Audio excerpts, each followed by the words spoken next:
Hi guys, welcome back to Granya's Home and Kitchen.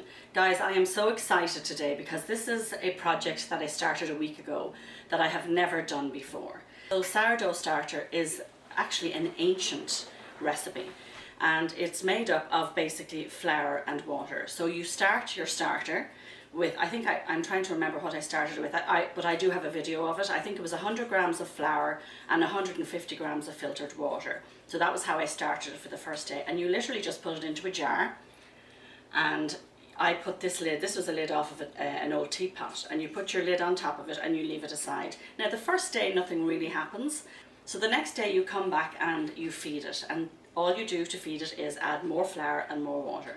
So from the second day on I put equal parts water, equal parts flour, and you do this for 7 days, and as I say, the steps are going to follow, so you guys are coming on this journey with me. And then on day 7 you should have a live viable starter. Now this actually popped the lid last night and overflowed, so I had to pour some of it out. So yesterday's one was literally pouring down the side. So this is actually the simplest bread you could ever make, and this starter, as long as you keep feeding it, it will stay alive. Like, people have it from generation to generation, so they have their grandmother's starters. So there is a bit of work involved in it, but for the home baker, if you don't have time to feed it every day, you can keep it in the fridge and take it out the day before and just feed it the day before. So you don't have to feed it every day like bakers who would be baking every day. So guys, how does this work? So in the air there's wild yeast and there's also healthy bacteria. So when you're making your starter, the flour and the water absorb the wild yeast and absorb the healthy bacteria, and it creates, I guess, like a carbon dioxide, and that's what causes the bubbles in the flour, which is called leaven, and this causes the bread to rise. So it's so natural. Like, the yeast that you buy in the store is just one particular strain of yeast. The yeast that grows in your starter has thousands of microorganisms, and apparently they've done studies. Each one is unique to every individual person, so none of them are exactly the same. It's so fascinating, and like I say, some of them are as old as 100, 200 years old. So they've literally passed it down from family to family. I'm trying to explain the science of it as basically as possible. I looked it up on the internet, and everything on the internet is like reams and reams of information about it. So basically what it is the wild yeast and the healthy bacteria get absorbed into your flour and water and creates our yeast, which we can use in sourdough. Okay guys, so I'm going to make my starter for my sourdough bread. I went to the grocery store to try and buy whole wheat flour, and this was the only flour I could get. It's actually an Indian whole wheat flour, and I have used it to bake brown bread, and it was actually lovely, but it's very, very fine. It's not coarse at all like our whole wheat. So it's very finely ground, very similar to a white flour. Firstly, you're going to need, obviously, your flour. You're going to need some water. Now you're going to need filtered water. So if you don't have a filter in your fridge, you can use bottled water for this, okay? So this is at room temperature. It shouldn't be cold, that's the only thing. Now this jar actually was a pasta jar, but you see how it has a really nice big opening at the top. You can use mason jars as well, but I like this one because it has a wide opening. Now you need to have some sort of a lid, but you can't have a tight lid. So I wouldn't be able to put back on the lid of this pasta jar. So I was looking around the house to see what I could find, and I have a teapot that I bought from David's Tea, and I never use it, and this lid fits on it. So it has to be a loose fitting lid because gases practically, I guess the yeast creates, like, I'm saying a gas, I don't know if that's what it is, but it would build up pressure. So if you put a tight lid on this, as the yeast is growing, it would cause so much pressure that it could shatter the jar or blow the lid off. So this is actually ideal. You can buy starter kits online, but I didn't want to go to that expense. You're also going to need a weighing scale. So the first thing, I'm in my pajamas, guys, so because this COVID, I think it's the standard uniform for COVID-19. So, but hopefully you won't see my messy hair. So the first thing you're going to do is you're going to weigh your jar. This is really important. So this jar weighs 328 grams. So I'm going to put that here. So you're going to have to feed your starter every day at the beginning.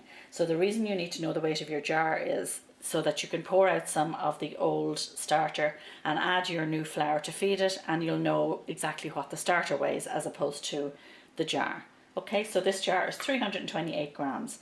We're going to start our starter. So I have watched probably, I don't know, 50 videos on how to do this, and everybody has a slightly different way. I did try one way where the guy said put 50 grams of flour and 50 grams of water. That didn't work for me. Then I watched another guy who did 100 grams of flour and 150 grams of water. That worked for me. So I'm going to do that now, and let's see what the progress is tomorrow. Okay, so here's my flour. You'll see now how fine it is.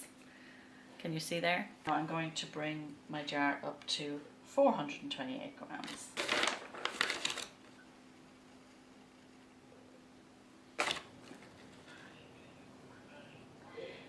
Now you can use any wheat-based flour for this. So this wouldn't work now with like an almond flour or a rice flour. It has to be a wheat-based flour. Okay. Ooh. So 428 grams of flour. So, okay, so now I'm going to add 150 grams of water, which will be, let me just do the math, it'll be 578 grams. Slow down as you're getting closer to the weight, because you don't want to put too much in.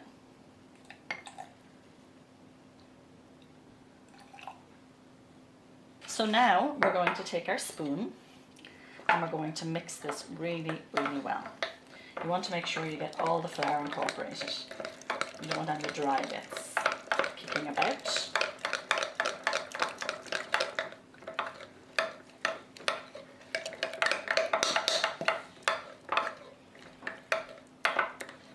And that's it. Isn't that incredible that this will turn into sourdough starter for your bread? I just find it totally fascinating. I love anything sciencey or experimental, so this is like really exciting for me. I wanted you guys to come on this journey with me so that if I make mistakes, you'll see my mistakes. So we're going to do this together, warts and all. Okay guys, so you can see I did attempt a starter before, and you see I put this little orange line there, but I'm just going to put a new one. So this helps me know how much my starter has risen. I'm going to put on my lid, and tomorrow I am going to feed it again, and I'm going to show you how to do that. Okay guys, sorry I'm busy today. I've just made some scones. So I am so excited about this, guys. Look at my starter. So I'll tell you what happened, and this may happen you too. Okay, so as we know, yesterday I made my starter and it came up to about here. So I was up really late last night and it had done nothing, and I was like, oh gosh, I was so disappointed, and I thought, you know what, I'm going to feed it. Even though it hadn't increased in size, I said, you know, I'm going to feed it. Which I'm going to show you now how to do it. So I emptied out some and I fed it, and I came down today and look at this. Look at all the natural yeast that has grown in the starter.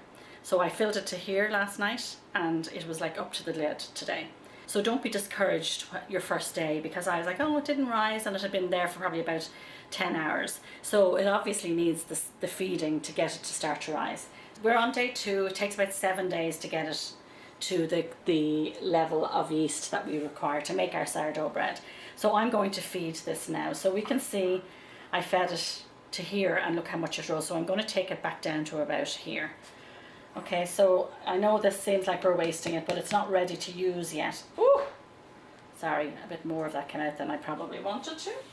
I'm just going to take I want to leave about 150 grams in here. So let's take out some more and see what it weighs now. So 540. Okay, so that's 188. So I have 188 grams of starter in here today.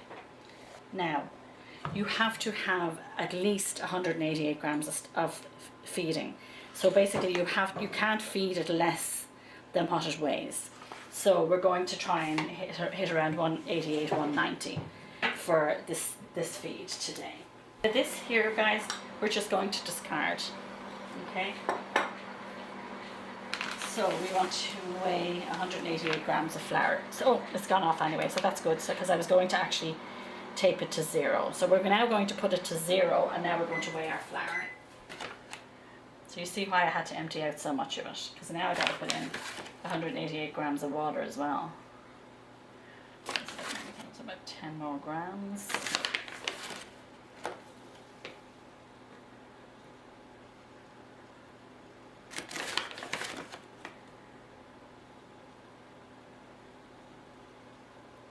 Okay, so 189.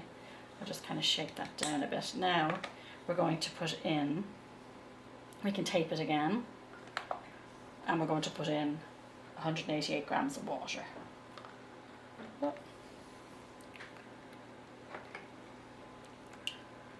Now it does get full, but when you mix it, it will go down a bit.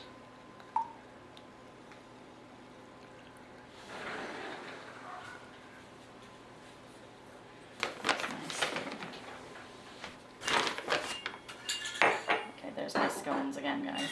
I'm just going to take them out of the oven.